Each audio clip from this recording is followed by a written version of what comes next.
E nesta terça-feira, o Congresso manteve o veto do ex-presidente Jair Bolsonaro à Lei de Segurança Nacional.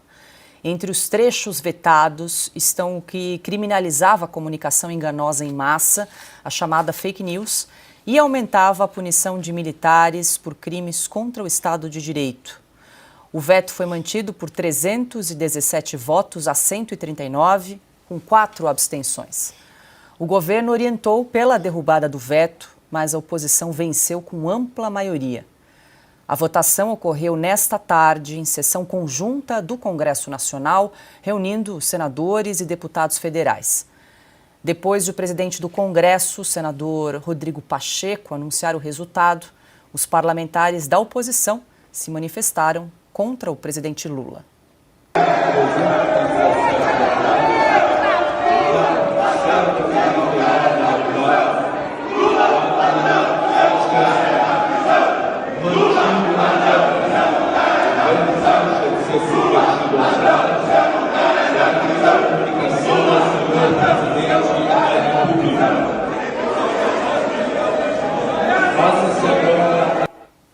Silvio, começamos aí com você. Esse resultado saiu agorinha há pouco no Congresso, foi uma vitória aí maciça para a oposição.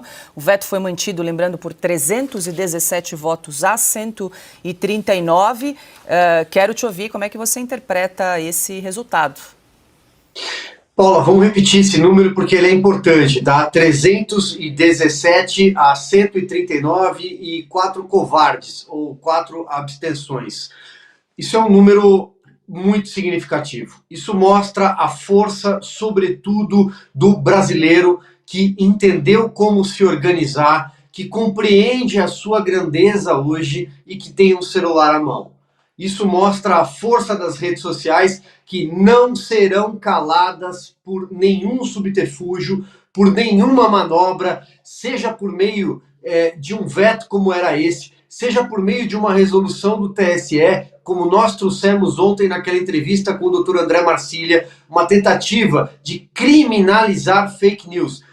Fake news não é crime, não há tipificação no Código de Processo Penal brasileiro para fake news. Existe, sim, como deve ser, tipificação para crime contra a honra, para ofensa, e já basta. A nossa legislação é muito clara, não precisa de uma nova lei direcionada absolutamente a punir um espectro da política brasileira, que é o espectro conservador, liberal, o espectro da direita, como se diz. Nós assistimos o que assistimos nas últimas eleições. Não precisamos reviver isso mais uma vez nesta eleição. Não precisamos de novos presos políticos. Já bastam os presos políticos que estão lá. Já basta o Daniel Silveira. Já basta o Felipe Martins. Já basta o Silvinei Vasquez, ex-chefe da Polícia Rodoviária Federal. Não precisamos de mais inquéritos, porque talvez nem o relator de todos eles, o ministro Alexandre de Moraes, saiba quantos inquéritos estão abertos e como eles se comunicam de forma sigilosa neste momento no Brasil.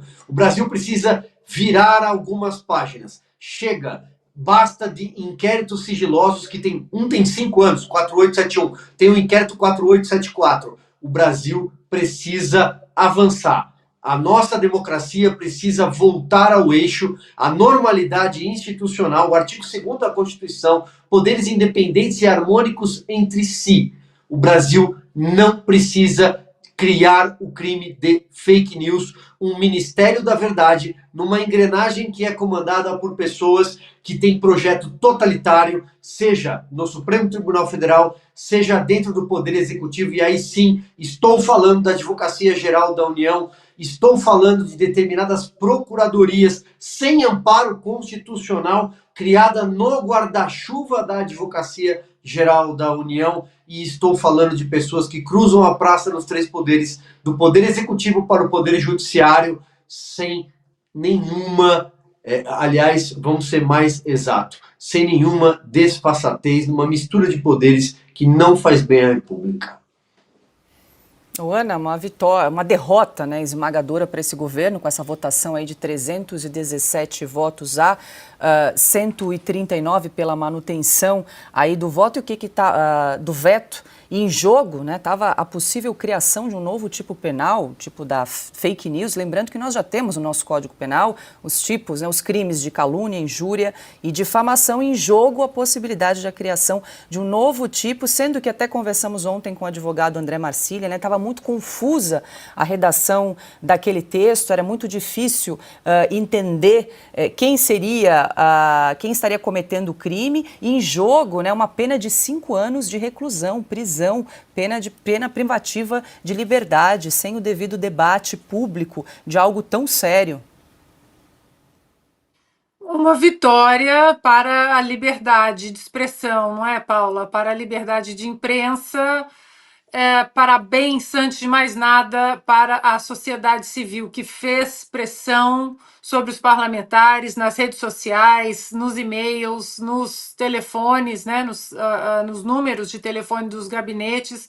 Eu vi muita gente se mobilizando em grupos para que essa pressão acontecesse, uma pressão não apenas justa, mas essencial em qualquer democracia saudável. E é por isso que eles precisam calar o povo, precisam calar as redes sociais. O veto mantido, eu diria o veto da liberdade, né, e num placar avassalador, né, Paula? 317 a 139, como vocês mostraram. Mesmo esse número sendo um número muito grande, não se enganem, os tiranos, eles continuam de plantão, eles não dormem. Os abutres contra a liberdade de expressão, contra a nossa Constituição, porque essa liberdade é protegida na nossa Constituição, eles se revezam, mas eles não dormem. Eles estão 24 horas no ar para tentar dar o novo bote, né? O novo pulo em cima da liberdade de expressão. Foi o PL 2630, depois o outro travestiu de um outro número, PL da Globo, aí vem a tentativa de derrubada do veto do presidente Bolsonaro, que protegia, né, a nossa liberdade, e assim vai ser o tempo todo, né? Muita gente me pergunta como é nos Estados Unidos, as pessoas fazem pressão? As pessoas fazem pressão numa esfera, claro, dentro do federalismo americano, mas aqui os americanos falam que a pressão nos governantes ela existe desde 1776, quando foi declarada a independência dos americanos à coroa britânica. É o mesmo no Brasil. Nós não podemos achar que estamos numa onda, respirar um pouco, porque tudo no Brasil hoje, principalmente a liberdade, está respirando por aparelhos. E os abutres, repito, estão loucos para puxar ali a tomada para que ela morra de vez. Agora, Paula, para finalizar a pergunta que não quer calar. E o STF vai entrar nessa quando?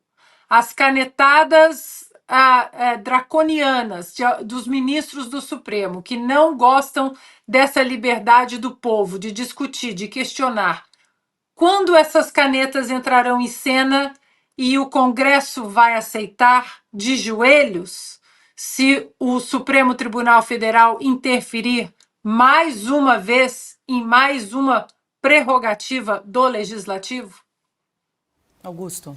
Não tem o que fazer, não. O STF, quem faz a lei é o Congresso, ser o Poder Legislativo. É entender que não pode ser considerado crime.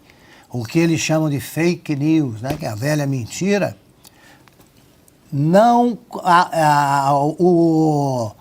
o Supremo não poderá punir. O povo só precisa continuar pressionando. Porque essa votação é resultado da evidente insatisfação do povo brasileiro com o desempenho do STF.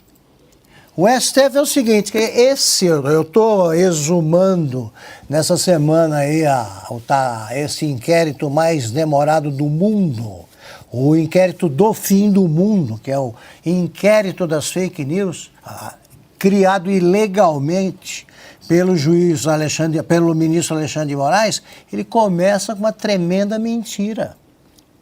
O primeiro, ele diz lá que foi criado esse inquérito, foi instaurado esse inquérito porque é proibido mentir.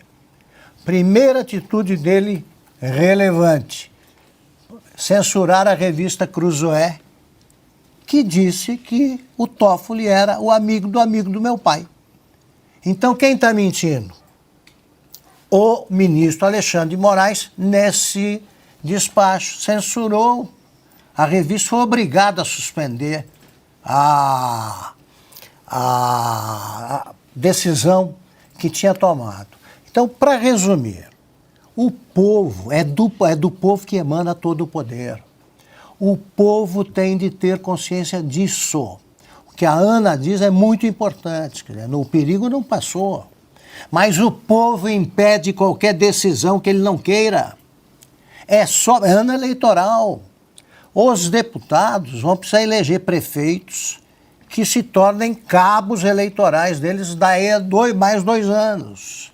Tá? Agora, o que vale é o instinto de sobrevivência eleitoral, que é especialmente agudo entre parlamentares. Então é pressão em cima deles. Tá? Não elejam prefeitos apoiados por esses deputados que votaram pela censura. Engraçado é que só os mentirosos, patológicos, estão nesse grupo aí que acha que deve prender quem mente. Comecem pelo Lula. Ele não disse que Israel matou 12 milhões de palestinos, o dobro do que o Hitler matou, dos judeus que o Hitler matou durante a Segunda Guerra Mundial. O Lula se diz a alma viva mais pura do mundo, mentiroso. Ele diz até que não é ladrão.